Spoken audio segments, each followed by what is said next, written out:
예, 고난은 곧 성경에서 믿음의 단련 이렇게 지금 표현되어 있는데요.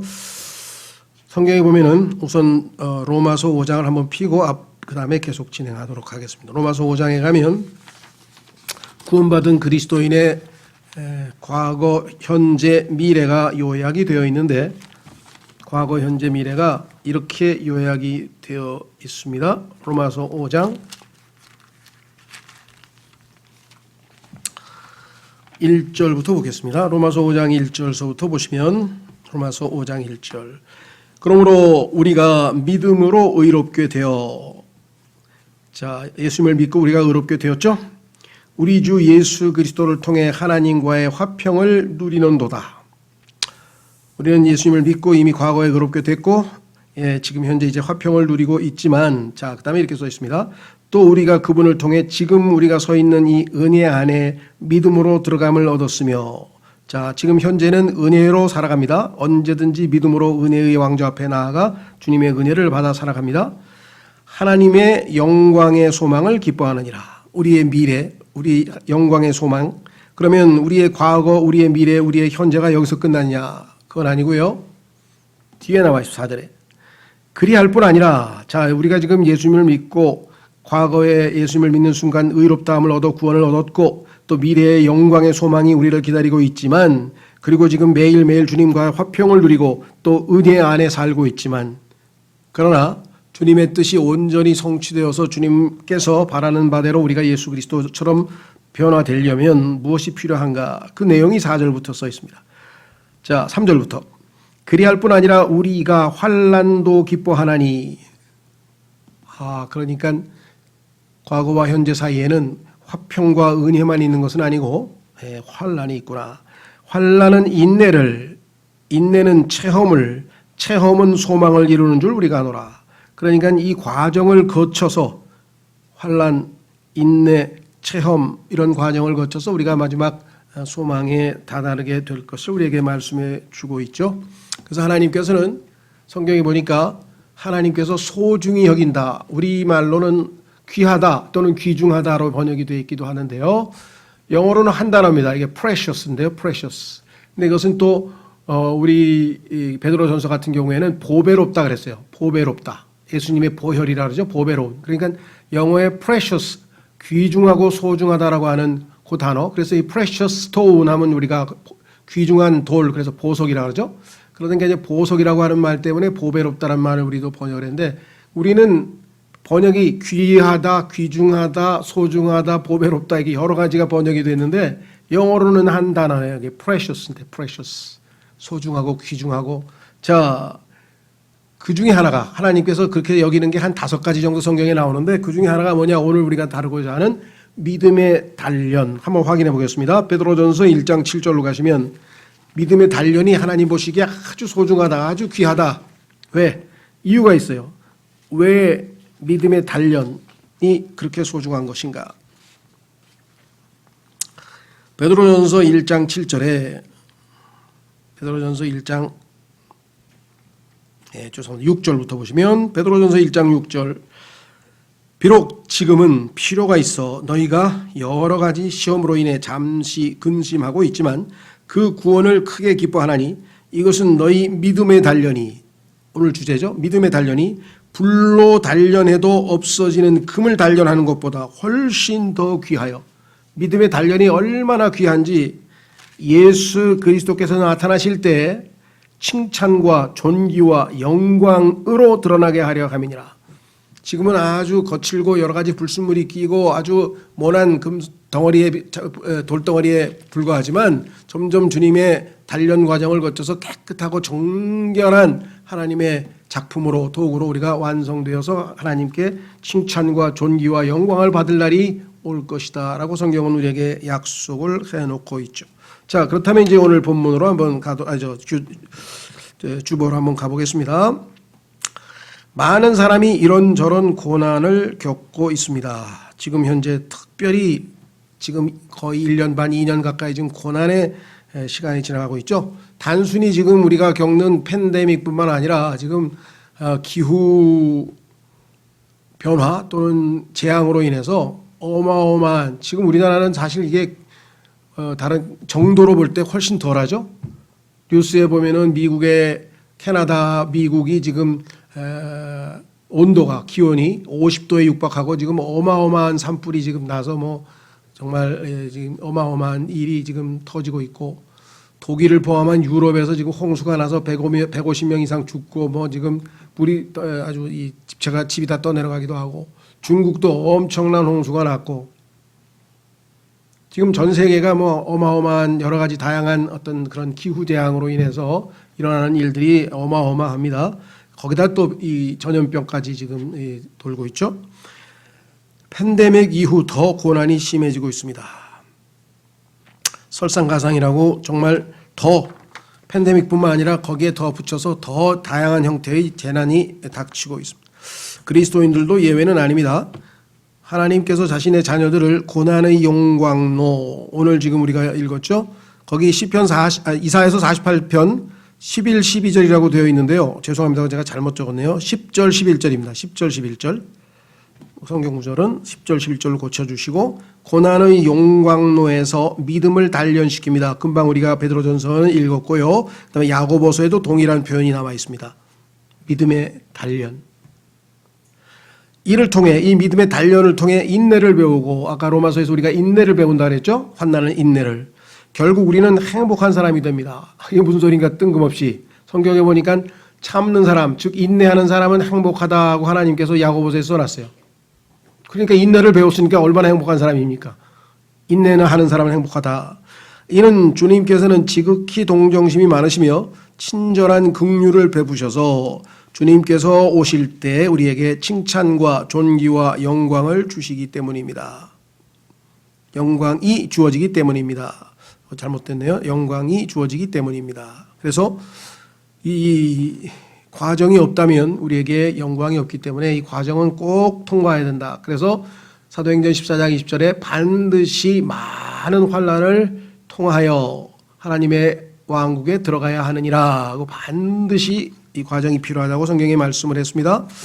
고난의 상징 욥도, 욥 하면은 고난의 상징이죠. 고난을 가장 많이 받는 사람 바로 욥인데요. 그 욥도 욥기에서 이 용광로라고 하는 그 표현을 써가면서 자신의 그 단련이, 믿음의 시련과 단련이 용광로에 비유되어 있습니다. 욥기 23장 10절에 나와 있죠. 정금같이 단련된다.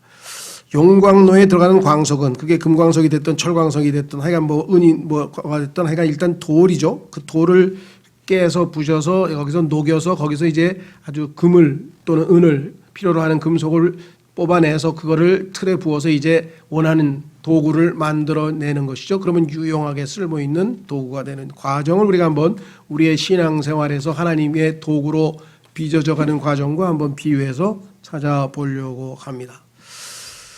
자, 그래서 다음과 같은 과정을 거치게 됩니다. 그랬습니다. 그렇죠? 자, 첫 번째는 부수는 과정인데요.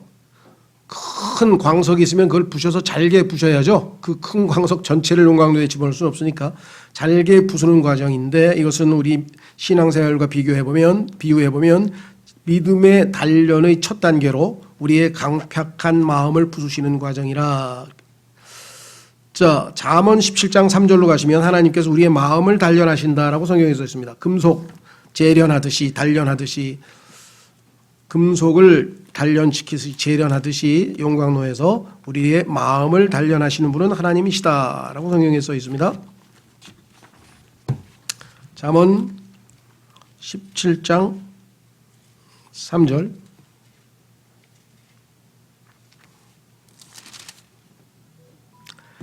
도가니는 은을, 용광로는 금을 재련하거니와 주께서는 마음을 단련하시느니라. 도가니는 은을, 용광로는 금을 재련하거니와, 그렇죠? 주께서는 마음을 단련하시느니라. 그래서 우리의 강팍한 마음들이 잘 부드러워져서 하나님께서 얼마든지 사용하실 수 있는 그런 도구로 빚어지겠죠. 자, 그러니까 우리 고난의 용광로라고 하는 이 용광로의 첫 번째 이제 이 단련시키는 과정은 이제 무엇인가, 이게 이제 파쇄라는데, 파쇄, 부서뜨린다. 자, 성경에 보면은 하나님께서는 우리에게 기대하시는 것이 뭐냐? 그것은 바로 부서진 마음이다. 상한 마음, 쪼개진 마음. 마음이 딱딱하고 아주 강팍하면은 하나님의 말씀이 우리에게 들어올 수도 없고 하나님과 교제도 안 되고 다른 지체들과 부딪혀도 상처만 나고 그렇죠? 시편 34편 18절로 가시면 시편 34편 18절로 가시면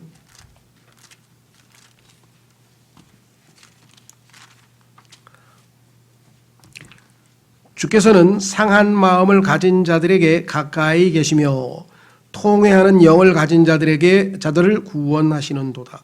자, 우리말은 역시 한계가 있어서 이 상한 마음이 broken인데요. broken heart, 부서진 마음, 깨어진 마음. 그러니까 우리말은 다양하게 번역을 했는데 영어는 broken이. 여러분들 아마 우리 교회에서 출간한 M.R. 디한이라고 하는 목사가 쓰신 깨어진 것들이라고 하는 책을 아마 읽어보셨을 텐데요. 하나님께서는요, 큰 것 아니고 잘게 쪼개어진, 부셔진, 쪼개어진 것, 그것을 사용하십니다. 성경에 보면은 지금 말씀한 것처럼 상한 마음도 있고요. 똑같이 이 부서진 마음이라고 표현했죠. 시편 51편은 찾지 마시고요. 거기 7절이 아니고 17절입니다. 시편 51편 17절에 그 다윗이 하나님께 회개 기도하는 장면이 나오는데 그 회개 기도하는 장면에도 하나님께서는 상한 영과 상한 마음, 다시 말해서 부서진 영과 부서진 마음을 원하신다.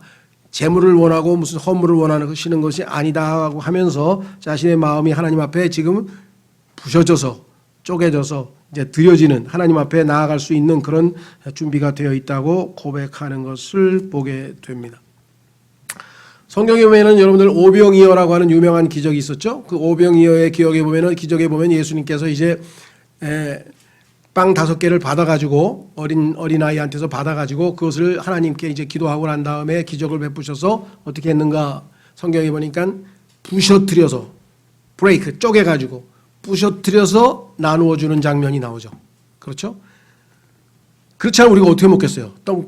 큰 덩어리 하나를 다. 그러니까 쪼개서 부셔뜨려서 하나님께서 하나님의 것들을 우리에게 제공해 주고 나누어 주실 뿐만 아니라 예수 그리스도께서는 주의 만찬 때에도 사람들에게 조그만 그 똥빵을 쪼개면서 이것은 쪼개진, 부서진 나의 몸을 상징한다. 이것은 부서진 나의 몸이니라고 하시면서 빵을 부서뜨려서 제자들에게 나누어 먹으라 하고 나누어 주시는 것을 우리가 확인해 봅니다. 그렇죠? 예. 그래서 우리가 하나님 앞에서 우리의 마음이 부서진 마음 상태가 되지 않고는 하나님 앞에 우리가 쓰임받을 수 없다. 그래서 하나님께서는 첫 번째로 우리의 강팍하고 단단하게 굳어진 마음들을 이와 같은 고난을 통해서 잘게 부수시는 작업을 하시게 되는 게 첫 번째다. 이 첫 번째 우리의 이 용광로에서의 우리 믿음의 단련의 과정이다라고 성경은 말씀하고 있죠. 두 번째는 그 잘게 부서진 것들이 이제 뜨거운 불이 이제 불 속에서 용광로 안에서 이제 녹아지는 과정이 있습니다. 그래가지고 천도 이상으로 올라가면은 그게 이제 다 녹아버리죠. 다 녹아요. 그게 녹으면은 그때 이 불순물, 소위 말하면 여러 가지 형태의 불순물들이 있는데 그 불순물들 중에서 무거운 거는 아래로 가라앉습니다. 맨 아래로 찌꺼기가 되죠. 찌꺼기. 그렇죠? 찌꺼기가 돼가지고 저 맨 아래로 가라앉고 그 다음에 가벼운 불순물들은 또 위에 둥둥 떠서 이제 순수하게 금이면 금, 은이면 은만 남고 이렇게 불순물이 이렇게 분리되는 과정이 두 번째 과정입니다. 하나님께서 이스라엘 백성들을 쇠 용광로인 이집트로부터 끄집어내셨다, 분리시키셨다라고 성경에 나와 있는데요. 신명기 4장 20절을 보겠습니다. 신명기 4장 20절.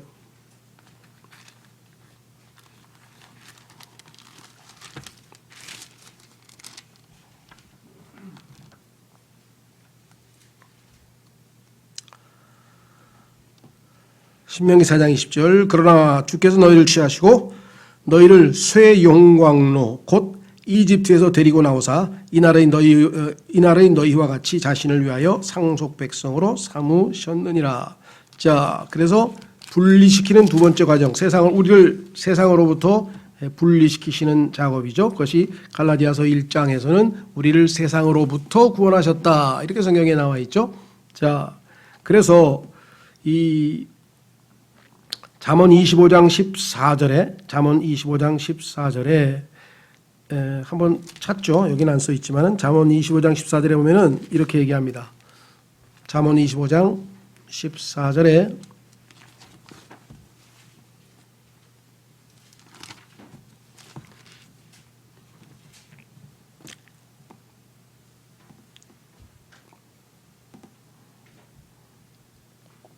잠언 25장 4절 죄송합니다. 14절 아니고 4절. 잠언 25장 4절에 보니까 4절 은에서 찌꺼기를 제거하라 그리하면 정련공을 위한 그릇이 나오리라. 불순물이 들어있는 옷으로 그릇을 만들 수는 없잖아요. 그렇죠? 여기 이제 하나님께서 우리를 그릇으로 만들어서 하나님을 담을 수 있도록 하시고 또 우리를 도구로 만들어서 하나님께서 사용하시는 도구로 만드시겠다. 그래서 성경에 보니까 우리의 정체성을 우리가 하나님의 도구이기도 하고 하나님의 그릇이기도 합니다. 하나님께서 우리 안에 예수님이 우리 안에 계셔서 우리가 그릇에 하나님을 담고 다니기 때문에 그릇이라고도 하고 또 하나님께서 우리를 사용하셔서 자신의 뜻을 이루시기 때문에 도구라고도 하는데 도구가 됐던 그릇이 됐던 다 찌꺼기와 불순물은 제거해서 깨끗한 재료로 만들 수밖에 없다라고 하는 것을 우리가 확인해 볼 수 있죠. 자, 그래서 그 유명한 욥기 23장 10절 욥기 23장 10절에 욥의 고백이 나옵니다. 욥기 23장에 가면 욥은 너무나 고통스러운데 아무리 기도하고 하나님을 찾아도 하나님께서 도대체 자기 앞에 지금 나타나 계신 것 같지가 않아요. 하나님의 임재라 그러죠. 하나님이 느껴지질 않아요. 그래서 너무 고통스러워서 이렇게 고백을 했습니다. 자, 8절서부터 보시면 욥기 23장 8절 보라 내가 앞으로 나아가도 그분께서 거기에 계시지 아니하고 뒤로 나아가도 내가 그분을 감지하지 못하며 계시긴 계시는데 감지가 안 돼. 느껴지질 않아.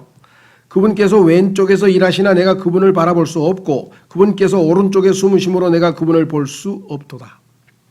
느껴지지 않고 보이지는 않지만 어떻게 여전히 믿음으로 신뢰하고는 있죠. 그래서 뭐라고 얘기했습니까? 10절 그러나 내가 가는 길을 그분께서 아시나니 그분은 알고 계신다는 거죠. 그래서 뭐라 했어요? 그분께서 나를 단련하신 뒤에는 내가 금같이 나오리라. 모든 이 세상의 불순물들을 다 제거하고 깨끗한 순금으로 주님께서 나를 단련시키셔서 만드실 것이다 라고 지금 얘기를 하면서 하나님이 그러하신 분이라는 것을 나는 알고 있다라고 얘기를 하고 있죠. 늘 말씀드렸습니다마는 그 흑인들이 미국의 남부에서 면화 농장에서 아주 고통스럽게 지내면서 만들어서 불렀다고 하는 흑인 연가에 보면은 그 얘기가 나오죠. 아무도 내가 겪고 있는 그 고통을 아무도 알 수가 없다. 그걸 누가 알겠냐? 그러면서 뒤에 뭐냐면 but Jesus 예수님 빼고는 예수님만 아신다 이거죠. 아무도 모르는데 바울 욥도 마찬가지입니다. 친구들도 몰라주고 주변에 그 누구도 모르지만 그리고 자기도 몰라. 왜? 느껴지질 않아 지금. 그럼에도 불구하고 느껴지지 않고 보이지 않지만 믿음으로 알 수 있다는 거예요. 그게 왜? 그분이 어떠하신 성품인 줄을 알기 때문에. 그래서 자기는 정금같이 빚어질 그날을 알고 있다. 왜? 하나님이 하실 것이라고 여기 써 있죠. 자, 밑에 내려갑니다. 내 발이 그분의 발걸음을 붙들고 내가 그분의 길을 지켜 치우치지 아니하였으며 내가 그분의 입술의 명령에서 돌이키지 아니하고 내게 필요한 음식보다 그분의 입의 말씀들을 더 귀히 여겼도다. 오직 그분은 생각이 한결같으시 누가 그분을 돌이킬 수 있으리요? 그분께서는 자신의 혼이 원하는 것 바로 그것을 행하시나니 그분께서는 나를 위하여 정하신 일을 이루시느니라. 하나님의 목표는 나를 정금같이 빚어내는 것이기 때문에 그 목표는 하나님께서 반드시 이루실 것이다. 그분께는 그러한 일이 많이 있느니라. 여기에 보면은 그 과정이 뭐냐? 하나님께서 우리를 단련시키셔서 정금같이 빚으시는데 그때 사용하는 여러 가지 수단 중에 고난이 있고요. 그 다음에 여기 나와 있는 하나님의 말씀이에요. 지금 여기 보면 내가 그분의 입의 말씀들을 필요한 음식보다 더 귀히 여겼다 그랬죠. 시편 12편 6절에 보면은요, 하나님의 말씀들은 은으로 단련된 용광로에다 단련해서 깨끗하게 나온 순수한 은보다도 더 순수하다 그랬어요. 하나님의 말씀은 7번이나 단련돼 있다. 기억나세요? 하나님의 말씀들도 단련을 거쳐서 아주 불순물이 하나도 없는 100% 순수한 말씀이잖아요. 그래서 하나님의 말씀이 7번 단련됐다고 성경에 써놨잖아요. 시편에. 그 단련된 말씀으로 우리가 단련을 받고, 그렇죠? 더 주님 앞에 순수하게 만들어지는 과정이다. 이렇게 성경은 말씀을 했습니다. 자, 그래서 우리는 두 번째 과정은 불순물을 제거하고 단련된 과정을 통해서 불순물이 제거되는 과정이다.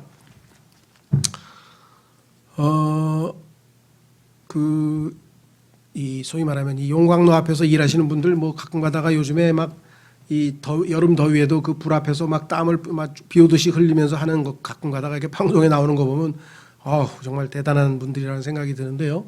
그 불순물을 걸러내는 과정을 확인해야 될 거 아니에요.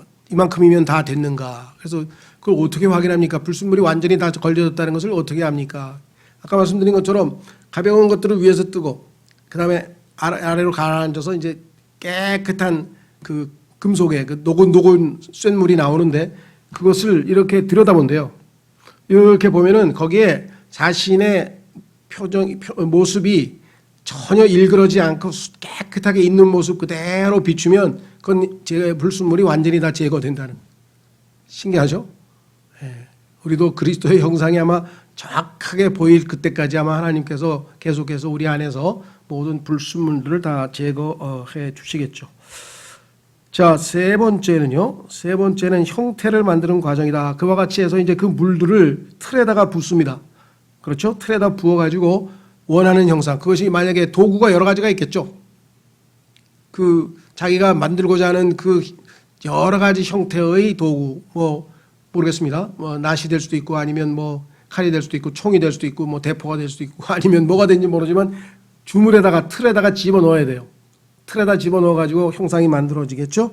자, 그래서 이 형태를 만드는 과정이 있는데 이제 로마서 8장 28절에 확인해 보겠습니다. 하나님께서 원하시는 것은 무엇인가? 우리를 예수 그리스도의 형상으로 예수 그리스도에다가 부어가지고 예수 그리스도와 똑같은 모습으로 나타나기를 바라신다. 로마서 8장 28, 29절에 보시면 로마서 8장 28, 29절에 보시면 우리가 알거니와 하나님을 사랑하는 자들 곧 그분의 목적에 따라 부르심을 받은 자들에게는 자 여기에 지금 모든 것이라고 했을 때 이 모든 것 속에는 지금 우리가 얘기하고 있는 고난 즉 믿음의 단련이 포함되어 있겠죠. 모든 것이 합력하여 선을 이루느니라. 이 선은 우리가 소위 말하는 잘 먹고 잘 사는 거하고는 아무 상관이 없고요. 여기서 말하는 선이라는 것은 무엇이냐? 29절에 그분께서는 자신이 미리 아신 자들을 또한 예정하사 자신의 아들의 형상과 같은 모습이 되게 하셨나니. 하나님께서 자신의 아들의 형상이라고 하는 그 틀에다가 우리를 부어서 아들과 똑같은 모습을 만드시고자 하는 것이겠죠. 그렇죠? 그래서 우리의 마지막 모습은 예수님과 동일한 모습이 되는데 지금 현재는 형성이 되어져 가는 과정 중에 있다. 자, 확인해 보겠습니다. 갈라디아서 4장 19절에 사도 바울은 이와 같은 고백을 하게 됩니다. 갈라디아서 4장 19절에 바울은 이렇게 고백했어요. 자, 우리가 보통 제일 고통스러운 게 뭐냐? 그러면은 이 세상에서 사람들이 여러 가지 중에서도 가장 최고의 고통은 해산의 고통이다. 산고를 우리가 보는 가장 큰 고통으로 보통 얘기를 많이 하죠. 그래서 사도 바울이 어떤 죄인이 예수 그리스도를 믿고 구원을 얻어서 영적으로 출생, 즉 다시 태어나서 거듭나도록 하나님의 아들로 태어나도록 하는 데까지 산고를 치른다. 애써서 노력해서 기도하고 해서 그가 결국 예수님을 믿고 구원받도록 도왔다. 그런데 사도 바울은 뭐라 하냐면 또 한 번 산고를 치른다는 거예요. 어떻게 산고를 치르냐? 그 사람이 다시 태어나느냐? 그건 아닙니다. 뭐 굳이 얘기하자면 영적 어떤 이 새로운 또 다른 출생이라고 한다면 그것도 산고가 되겠죠. 그것은 뭐냐? 그 사람 안에 내주하시는 그리스도께서 고난을 통해서 하나님의 말씀을 통해서 아까 말씀드린 두 가지 수단을 통해서 단련되어서 점점 이제 예수 그리스도의 형상으로 변화되어 가는 것. 그래서 사도 바울은 4장 19절 확인해 보겠습니다. 갈라디아서 4장 19절. 나의 어린 자녀들아 너희 속에 그리스도께서 형성되실 때까지 내가 다시 너희를 위해 해산하는 수고를 겪노라. 내가 너희를 복음을 전해서 태어나게 할 때도 해산의 수고를 겪었지만 너희 안에 그리스도께서 형성되어져서 변화돼서 결국 그리스도의 모습이 될 때까지 계속 나는 해산하는 수고를 한다. 그래서 결국은 그리스도께서 오실 때 너희가 그분과 똑같은 모습으로 나타나게 될 것이다 라고 요한 1서 3장 3절에 말씀을 했죠. 그렇죠? 자, 그래서 우리는 세 번째는 형태를 만드는 과정, 틀에 부어서 형태를 갖추는 것입니다. 우리가 처음에 보면 정말 우리 요즘에는 뭐 기술이 하도 발달해서 벌써 잉태한 그 아이가 아주 어렸을 때부터 갓난아이 때부터 시작해서 그 초음파로 다 그 과정을 다 요즘에 보여주잖아요. 그리고 또 사진을 찍어가지고 또 이 부모들에게도 줍니다. 초음파 사진. 그러면 거기에 이제 갓 잉태된 상태, 배아 상태죠. 그래서 한 열흘쯤 됐을 때 이제 세포 분열이 시작이 되고 그렇게 해서 좀 이따 뭐 한 달쯤 되면 뭐가 나오고 뭐 모르겠어요. 순서가 뭐부터 나온지 모르지만 가면서 점점 이제 사람의 형태를 갖추게 되죠. 그래서 적어도 한 몇 개월 지나면 이게 진짜 이제 애기 모습, 사람의 모습을 갖추게 되는데요. 이 모든 형성되어가지고 그러니까 이것이 예수 그리스도께서 말씀의 씨앗으로 우리 안에 심겼죠. 그래서 예수 그리스도께서 우리 안에 들어와서 이제 우리의 영과 딱 이제 하나가 돼서 드디어 영적인 잉태가 생겨서 예수님이 이제 점점 모습을 드러내기 시작하는데 이 과정을 하나님의 말씀을 공급하고 고난 가운데 있는 자를 위로하고 사도 바울이 사역을 해서 그 과정에 결국은 나중에 딱 잉태해서 그러니까 엄마 뱃속에서 출생할 때까지 주님을 만나서 우리가 예수 그리스도처럼 변화될 때까지 자신은 계속해서 그 해산하는 수고를 통해서 사역을 하겠다라고 하는 것이 사도 바울의 마음의 결단이었죠. 자, 그래서 형태를 갖추는 과정. 네 번째는요. 우리가 어떤 금속을 원하는 모양의 틀에다가 부어서 딱 만든 다음에 끄집어내면요. 거기에 이렇게 여러 가지 형태의 그 뭐라 그럴까요? 별이어서 잘 뭐라 그러죠? 페파라 그러나요? 페파 같은 거로 잘 갈아서 부드럽게 해서 그 모난 면, 조금 삐죽삐죽한 면, 그 다음에 이런 것들을 그저 날카로운 면들을 잘 갈아서 완전히 마지막 이 다듬는 그와 같은 과정이 필요합니다. 그래서 이 정말 최후의 작품으로 딱 완성될 때까지 마지막 과정인데요. 사실 이 과정이 참 미묘한 것 같아요. 왜? 이미 형태는 그래도 어느 정도 갖춰졌어요.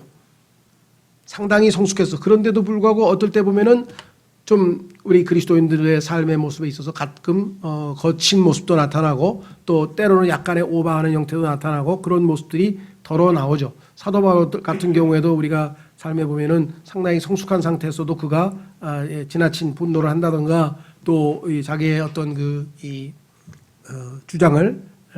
주장한다든가 이런 내용들을 우리가 성경에서 가끔 보게 됩니다. 특히 그 바나바와의 관계에서도 그렇고요. 자, 그래서 여기는 뭐냐? 형태를 갖춘 금속을 정교하고 섬세하게 다듬는 과정이. 우리나라가 요즘은 모르겠어요. 상당히 뭐 이제 이 공산품을 제조하는 그 역량이 굉장히 뛰어나서 세계적으로 아마 우리나라가 뭐 많은 인정을 받는 것 같아요. 근데 아직은 잘 모르겠습니다만은 얼마 전까지만 해도 제품의 그 품질도 좋고 다 좋은데 이 마지막 그 뭐랄까요 마지막에 잘 어떤 그 끝마무리가 잘 안 돼서 뭔가 제품에 이 쓸데없이 하자가 있고 이것 때문에 손해를 많이 본다. 그러니까 잘 만들었는데 그때 뭐 실밥이 하나 삐져나온다든가 그렇죠? 예. 그 가죽도 예를 들면 잘 이렇게 마모질을 잘해서 이렇게 매끄러워야 되는데 그게 거친 모습이 그대로 남아 있다든가 옷 같은 경우에도 단추가 좀 헐겁게 이렇게 만들어졌다든가 딱 새 건데도 보니까 단추가 좀 이렇게 헐거운 것도 있단 말이죠. 그러니까 다 다 잘해놓고 마지막 이 마무리가 잘 안 돼서 정말 우리나라가 고개 선진국으로 올라가기에 마지막 단계인 것 같다. 그런 얘기들을 종종 들은 것 같아요. 그렇죠? 예. 다 잘 만들었는데 왜 그거를 조금 더 잘 섬세하게 마무리를 잘 해야 되는. 자, 이 섬세하다라고 하는 단어가 영어의 fine입니다. fine. 우리가 생각할 때는 I'm fine, good, 좋다는 뜻으로 쓰이지만은 이 fine이라는 단어가 이 좋다는 뜻과 아울러서 섬세하다는 뜻이 있어요. 아주 세밀하고 섬세하다. 그래서 하나님께 여러분들 바치는 여러 가지 헌물이 있죠. 예를 들면 번제 헌물도 있고 뭐 음식 헌물도 있고 여러 가지 있는데 하나님께 바치는 그 음식 헌물이 있어요. 유대인들이. 근데 그거는 뭐냐면 밀가루를 잘 빻아서 고운 밀가루로 케이크를 구워가지고 빵을 구워서 앞뒤를 잘 맞춰서 구워서 하나님께 드리는 음식 헌물이라고 그러죠. 근데 거기에 나오는 게 뭐냐면 고운이란 말이 들어가요. 고운 밀가루. 그게 fine flour예요. 곱다 이거죠. 그러니까 거칠지 않아. 이 밀가루를 이렇게 하다 아무리 잘 저기를 하더라도 나중에 보면은 채로 썰면은 털면은 위에 덩어리가 생기죠. 그런 덩어리 안 생기게 그 덩어리 없이 완전히 고운 100% 요 과정. 마지막 거친 모습 뭐 이런 것들이 있죠. 자, 그거 한번 에베소서에서 한번 확인해 보겠습니다. 에베소서 5장. 에베소서 5장에 보면은요. 잘못은 아니에요. 죄도 아니고. 근데 뭔가 조금 문제되는 게 있어.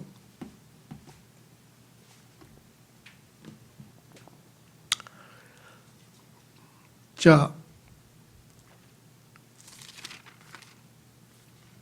25절. 에베소서 5장 25절부터 보시면 에베소서 5장 25절 남편들아 너희 아내 사랑하기를 그리스도께서 교회를 사랑하사 교회를 위하여 자신을 주신 것 같이 하라. 이것은 그분께서 말씀을 통해 물로 씻음으로 교회를 거룩히 구별하고 정결하게 하려 하심이요. 자, 그 다음에 보세요. 또 그것을 교회를 점이나 주름이나 그런 것이 없는 점이나 주름 뭔가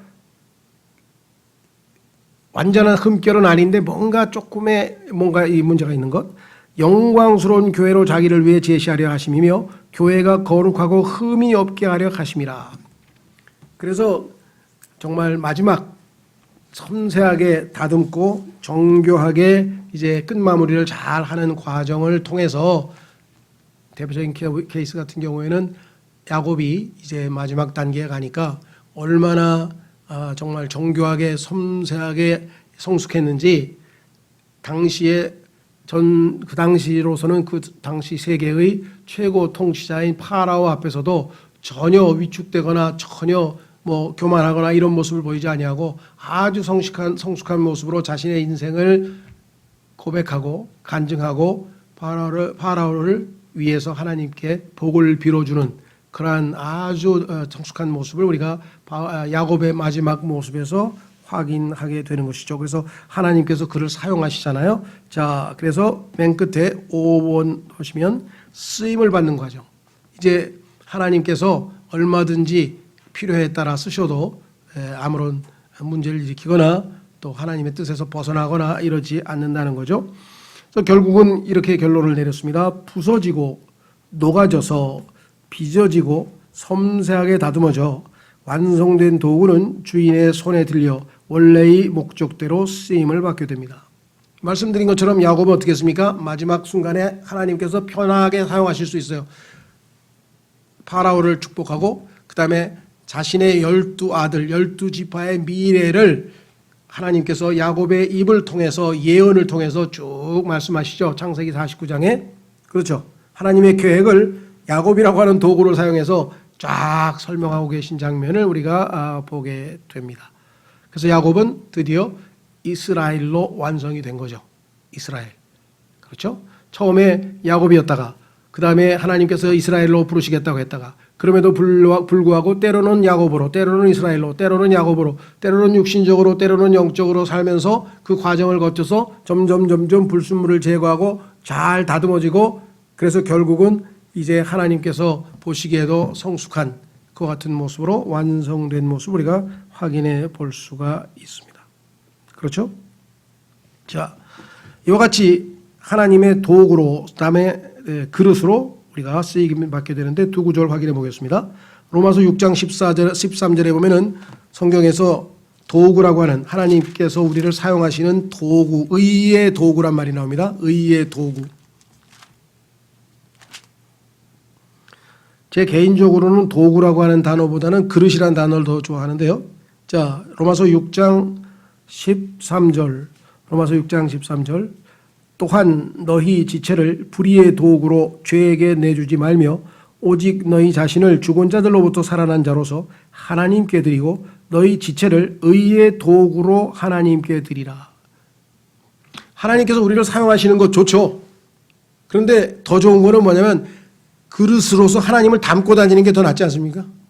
하나님이 우리 안에 들어와서 우리가 하나님을 담는 그릇이 되는 거하고 쓰임만 받는 그릇이 되는 도구가 되는 거하고, 그런데 둘 다예요. 하나님은. 자, 고린도후서로 가겠습니다. 고린도후서에 가면은 하나님을 우리가 담는 그릇이래. 고린도후서 4장.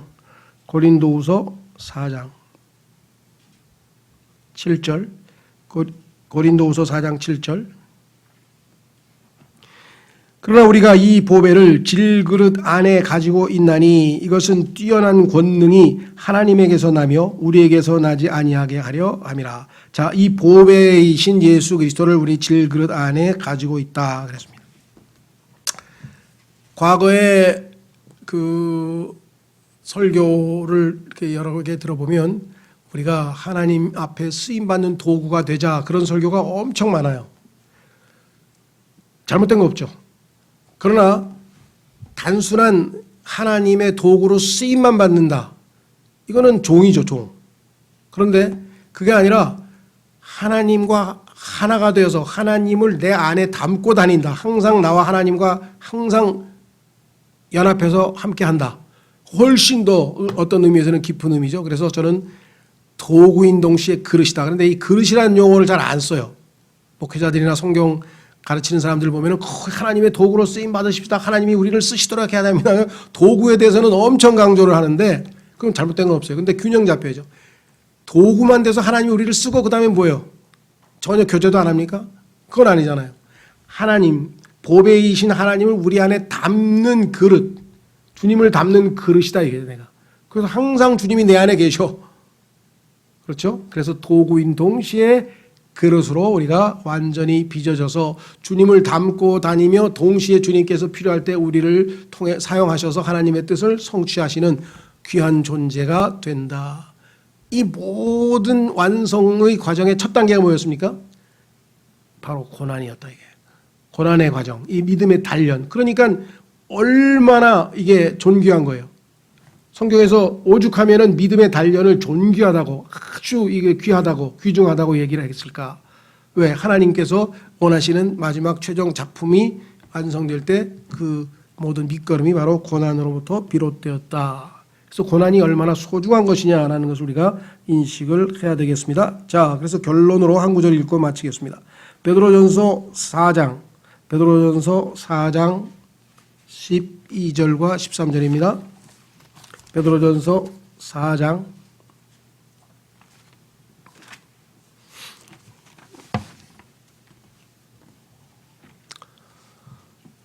우리가 보통 성경에서 고난에 관해서 가장 깊이 있게 다룬 책은 당연히 욥기입니다. 그래서 욥기가 바로 특히 의인이, 우리 그리스도인들이죠. 죄인이 고난당하는 거는 그래도 쉽게 우리가 좀 더 이해할 것 같은데 왜 의인이 고난을 당해야 되느냐? 그것이 바로 욥기의 주제이고요. 자, 그래서 이 욥이 그 고난을 통해서 하나님을 어떻게 깊이 알게 되었는가, 하나님은 어떤 분이신지를 어떻게 계시하셨는가를 우리가 욥기를 통해서 배우게 되고, 그 다음에 신약의 욥기라고 불리는 베드로전서는 고난을 우리가 은혜로 잘 받아들이면 나중에 영광이 우리에게 주어진다. 그래서 아주 도식화하면 고난 플러스 은혜는 영광이다. 이것을 5장에 걸쳐서 잘 설명한 책이기 때문에 우리가 보통 고난을 많이 당하는 사람들에게는 욥기를 많이 읽으십시오. 저희 교회도 아주 힘들게 고통 중에서 정말 옆에서 지켜보기 힘든 자매가 제가 권면하면서 이제 한번 이 욥기 우리 교회에서 강해해 놓은 게 있는데 욥기 강해를 한번 차분히 한번 들어보시면 좋겠습니다. 다 듣고 연락이 왔어요. 많은 도움이 됐다. 그래서 많이 회복이 됐다. 그렇습니다. 힘들고 어려운 사람이 있다면 욥기 성경을 읽는 게 좋고요. 성경이 좀 욥기는 특히 좀 어렵기 때문에 욥기 강해해 놓은 저희 교회 그 홈페이지에 들어가셔서 한번 강해를 들어보셔도 좋고요. 그다음에 베드로전서 그다음에 한 가지 더 추천하고 싶은 것은 시편에 보면 상당한 부분이 고난 가운데서 하나님 앞에 절규하는 시인의 그 이 참 노래들이 거기에 고통의 노래들이 들어 있다거든요. 그래서 그런 걸 읽으면 요즘 말로 현대 사람들이 사용하는 말로 큰 힐링을 얻을 수가 있습니다. 아, 하나님께서 이 고통당하는 사람이 하나님 앞에 나가서 어떻게 자신을 드러내고 하나님으로부터 도움을 얻었는지를 우리가 체험한 사람들의 이야기를 듣고 읽으면서 우리도 동일한 힐링을 누릴 수가 있겠죠. 자, 그래서 욥기, 베드로전서, 시편을 고난 속에서 어려움 속에서 좀 이번 기회에 코로나 사태 기회에 많이 읽으시면 좋겠다. 자, 마지막 기절 읽고 기도하겠습니다. 베드로전서 4장 12절 13절 죄송합니다. 제가 4장이라 했나요? 네. 베드로전서 4장 12, 13절 맞죠? 네. 사랑하는 자들아 너희를 단련하려고 오는 불같은 시련 아까 했죠. 용광로 불 속에 불같은 시련에 관하여는 마치 이상한 일이 너희에게 일어난 것 같이 이상히 여기지 말고 오히려 너희가 그리스도의 고난에 참여하는 자가 되었으므로 기뻐하라. 이것은 그분의 영광이 드러날 때 너희가 넘치는 기쁨으로 또한 즐거워하게 하려 함이니라. 너희가 그리스도의 여기까지 돼. 12, 13절. 자, 그러니까 고난을 통해서 그리스도와 함께 영원한 기쁨과 영광을 누리게 될 그것을 우리가 소망으로 바라본다면 반드시 거쳐야 될 이 과정을 훨씬 지혜롭게 우리가 잘 이겨내고 결국은 주님이 기뻐하시는 그러한 모습으로 변화되고 쓰임받는 도구와 그릇이 될 수가 있겠다. 아직 언제 끝날지 모르지만 꼭 코로나 사태만이 우리에게 고난은 아닙니다. 그러나 지금 현재로서는 우리에게 제일 눈에 띄게 우리가 볼 수 있는 것이죠. 그 이외에도 다양한 형태의 개인적인 여러 형태의 어려움을 겪고 계신 분들이 많이 계실 터인데 그럴수록 더욱더 주님께서 완성하게 될 그 소망의 모습을 한번 바라보셨으면 좋겠습니다. 이 시간 다 같이 잠깐 오늘 주신 말씀을 놓고 기도하겠습니다. 주님, 저를 잘 빚으셔서 완성될 때까지 제가 잘 인내하고 이겨낼 수 있도록 도와주십시오. 다 같이 기도하겠습니다.